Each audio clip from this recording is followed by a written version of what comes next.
پھر دوستو یہ کلثوم بہن ہے، جموں سے تعلق رکھتی ہے، جن کے سامنے ان کے 2 بھائی شہید کیے گئے، لیکن وہ اس پر رونے کی بجائے اپنے گھر کے چھت پہ کھڑے ہو گئی اور کشمیر بنے گا پاکستان کے نعرے لگاتے رہی۔ ہمارے جہلم کے دریا میں ان کا خون، سرخ خون ہمارے ان دریاؤں میں، ان کے دوپٹے ہمارے ان دریاؤں میں، وہاں کے لوگوں کی لاشیں پاکستان کی محبت میں، لیکن پاکستان کی حکومت اب تک کچھ نہیں کر سکی۔ ہم دیکھتے ہیں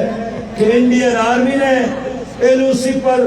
450 کلومیٹر لمبا بانڈ لگایا اور مقبوضہ کشمیر کے عوام پرویز مشرف سے یہی مطالبہ کرتے رہے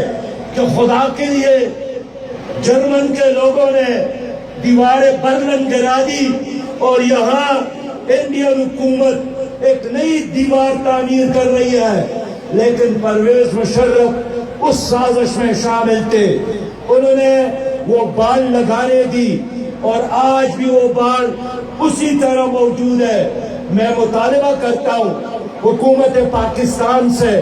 میں مطالبہ کرتا ہوں پاکستان کی فوج سے کہ پہلے مرنے کے طور پر ایل او سی پر موجود بھارت کا لگایا ہوا